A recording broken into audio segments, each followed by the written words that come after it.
Resiliency. That's me. Lungs filled with smoke and fumes. Still I crawl from beneath the rubble. Sure, I've struggled in the midst of debris. Sure, I was supposed to drown while being lost at sea.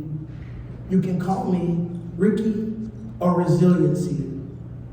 Turbid winds blow, face buried beneath the snow. My entire life was frostbit. When my existence went numb, my spirit refused to quit. Few could ever handle their life being dismantled. Surrounded by total darkness, not so much as even a candle. I was forced to become the light, illuminating everything in sight. I was forced to become the oxygen, if ever I was to breathe again. Floundering on my pathway, I was almost halfway, only to discover I was going the wrong way. But what I discovered more stunning is that the Calvary wasn't coming. I was trapped inside a dungeon, but never feeling like I was done in. Maybe it was because I let the sun in. Try living in a place without the sun in. Try being buried alive and still managing to survive. Try walking among the dead but refusing to die. Refusing to capitulate, appealing to a higher fate, knowing in my growing many blessings await. The more I orchestrate comes the revealing of my brilliance. How I made it is the question, but there's no question to my resilience.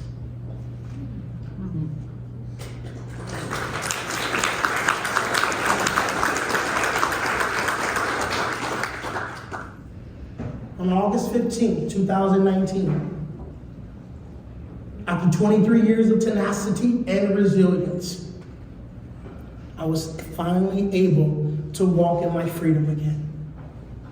I was finally able to walk in my freedom again.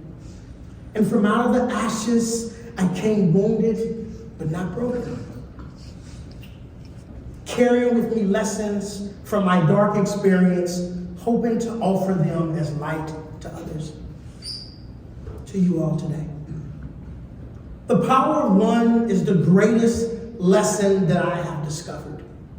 It's also a lens that I continue to view life through, even post-release. Not only does it remind us that the one in front of zeros has the ability to be greater than the total of the number, but it also invites us all of us, to see ourselves as the one. The one. And I want to challenge you today to see yourself as the one. Whether that's one as an individual or as that's one as a collective body. I want to challenge you.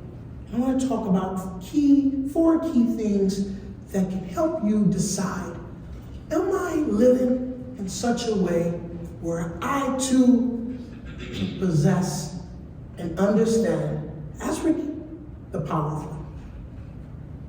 The first is the one who overcomes difficulties or challenges. Will you? Will you be the one that can overcome difficulties and challenges? You know, for the longest I thought I was telling my story. They come home, they ask me to speak, I'm telling my story of resilience and how I survived 23 years. But what I discovered was that I was actually telling our story. You see, mine is a 23-year wrongful conviction. But everybody is dealing with some form of difficulty or challenge. Just live long enough. That's what I tell the young adults when I go speak to them at schools and colleges. Just live long enough. But I'm telling our story. And I remember being in KCTV5, and the guy is breaking his equipment down, and he's also breaking down. He said, you know, I'm like, what's going on here? Is this a work scenario? I'm serious. He was disturbed. He said, well, I hate my job. And every day he was breaking the equipment down. He said, I asked myself, why do I keep coming in here? For the last 10 years straight. Why am I coming in here? And he looks up and he's crying. I'm crying. Andrew Koehn begins to cry. It just feels like a cry moment. He said, I'm going to tell you why. I know the answer today. I have to keep coming to hear your story.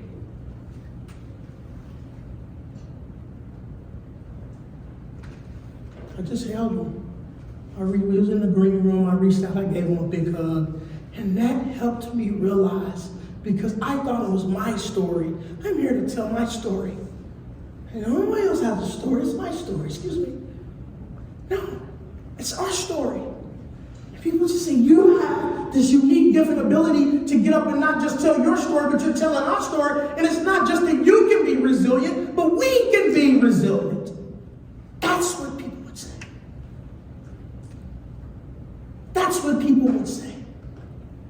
And so I challenge myself daily, and I challenge you all. Will you be the one to overcome your difficulty or your challenge, whatever that may be, whether that's personally or professionally? And having the ability to overcome a personal difficulty or challenge has the ability to make you a much more effective leader and influencer in your workspace. Trust me. My second point is, will you be the one who shows up with courage as well as encouragement? Will you be the one to show up with courage as well as encouragement? A balance between strength and hopeful.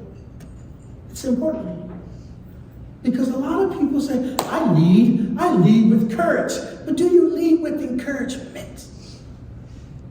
Because you can lead with courage and be so strong that you actually discourage some of the people you work with or around. So we have to be careful about that. You have to be careful, just like chopping vegetables. If you're not careful, that knife, that cutting can also, it can nick you. So we got to be mindful about that. And I want to give you an example. Last year I was working with an organization. I had some leadership issues. And I'm actually working with them in a consulting capacity for about 6 months. Working with their programs and what they need. In prison, I built programs, I took programs, I facilitated programs, and towards the end, I began designing programs. I now help individuals out here create and design programs and modules. So I'm working with this group, and they have a leadership issue, and everybody is whispering about the leadership. I'm talking to various staff members, and they're whispering about it. And I said, can I ask you a question? Why aren't you talking about it to leadership? I don't think it's going to do any good. I don't think it's going to. So with permission, I said, do you mind if I talk to leadership? And they said, yeah, have at it. I don't think it's going to. I'm telling you. I said, okay. So the first part is having the courage to approach. I say, hey, this is what's going on. This is discussion. These are things that can happen. This is the productivity that can come out of that. This is the lack of productivity that's probably coming out of that. So I had the courage to have a conversation with leadership, but I entered the space with encouragement. This is what that looks like. Yeah, man, they're saying this and they're saying that. I don't know. Listen, you're going to be, it could be, you got the courage to come in my office, but with that tone and mentality, and from what they say, I'm already I have my own tone and mentality. So mine's matching yours is that you need to get out of my office. Easy. But I brought encouragement. I had the courage to go into the office with encouragement. She says, hey, listen, here's what's going on, and here's what can be. The encouragement part is sharing with your team or group that this is what can be. And that's the part that he subscribed to. He said, that's a great idea. Listen, will you do it with me? He put the courage back on me. He didn't even have the courage. He said, will you do it with me? I said, I'll do it with you. So we got on a Zoom call and everybody met together. And it was a happy ending. It was a beautiful, beautiful ending. And to me, a really, really good example, particularly for this group, about the power when you lead with courage and encouragement, that is what it can produce. That organization is growing, it is going, and it is thriving right here today. All from having the ability or the power to lead with courage and encouragement. My third one here is, will you be the one who multiplies others through your influence and leadership? We have one more after this. But will you be the one who multiplies others through your influence and leadership? I'm serving on the National Executive Board for the Innocence Network. I am on the Community Advisory Board for Jackson County District Attorney's Office. I am on the New York Innocence Project Exonerate Policy Council. I am involved in I co-chair various working groups and committees that deal with best practices and policies surrounding those organizations, the 72 organizations inside our network. I didn't sign up for those per se, but it was my leadership and my influence that they saw and they said, hey, I think this would be a really, really good fit for you. And Gene Peters Baker called and said, hey, I know we've kind of taken you down through there. Not her herself, the office. And would you be willing to? Because what you can bring, it's what we see that you bring to these type of tables. You have the ability to multiply others and influence and lead in these spaces. And so I said yes. I said yes. And when I talk about multiply, that's action. Are you leading in a way? Are you influencing in a way that adds to your work group, your colleagues? And are you leading and influence in a way that multiplies, not just to an individual, but others? So I can come in this space and I can multiply the group. Now everybody is thinking about morale, greater morale. Everybody is thinking about being more fair-minded. It's the ability to go into space and multiply through your influence and leadership others. Discover His power in the one who has the ability to do that. And I remember talking to Sean O'Brien, my lawyer, Professor Sean O'Brien, and he is one of the greatest lawyers in the country. Not just me saying, look him up. And I said, man, why don't you go? Probably make a pretty good wage over there as a professor, but you can go actually and make some really good money. He said, well, first of all, what will people like you do? We can't afford it. He could have just stopped right there, quite frankly. Sorry, I ain't that, right? But he said, second of all, I love what I do over here, Ricky, because I multiply.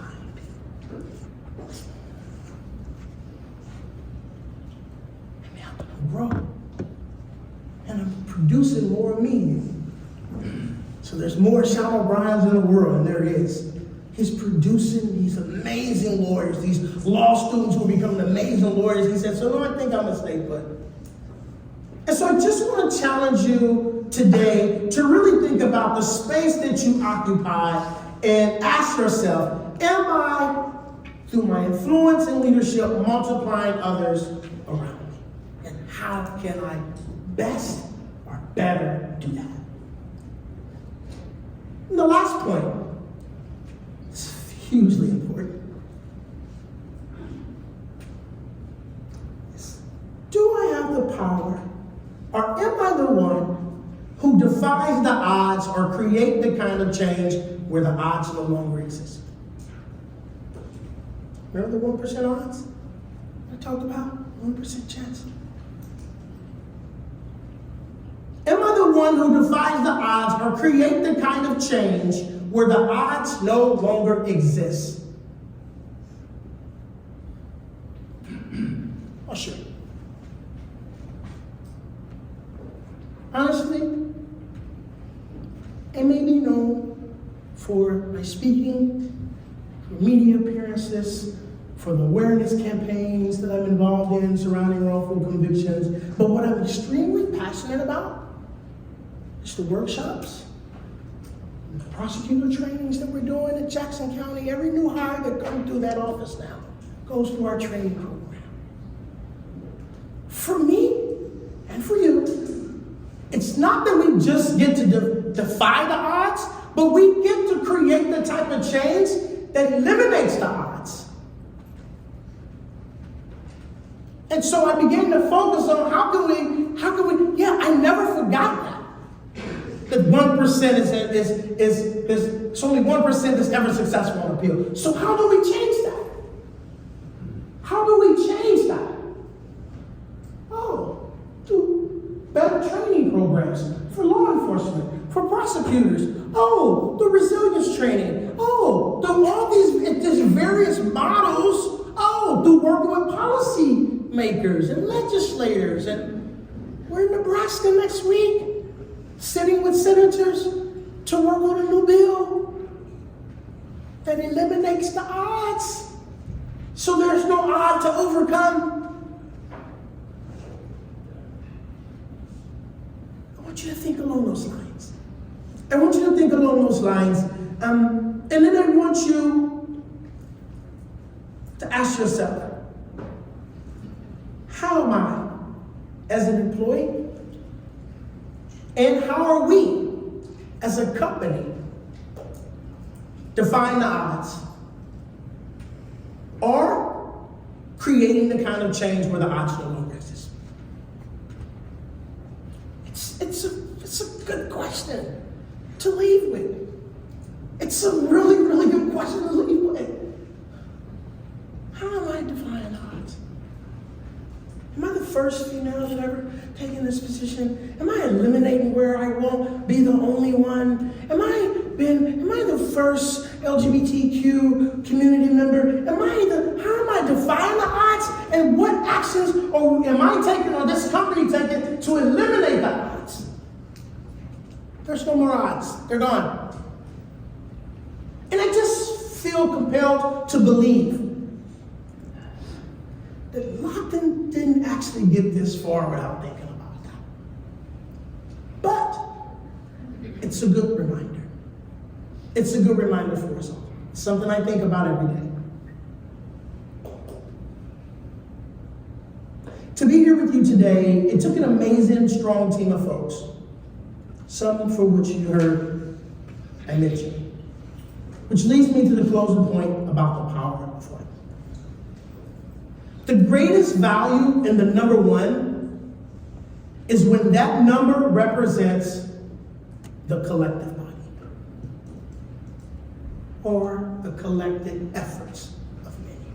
That is the greatest power of one, because we think of one as us just one. Oh, just one. How many you got? How many dollars you got? Just one.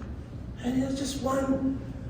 I can't be the only one. I'm the only one who feels that way. Remember, I thought I was the only one wrongfully convicted. So I want to challenge how you interact with the notion or the number one and how it applies and it's applicable in your workspace and the everyday things that you do. I want you to also, as we leave this space, I want you to be, I want you to become. I would like to ask you to inspire, to empower in your power of one and in your collective self. I want you to be for what you already be, for what you already may be. Become, if you haven't yet. Use it to inspire and empower in your power. That's only me. No, you have power in your influence and leadership and in your collective self.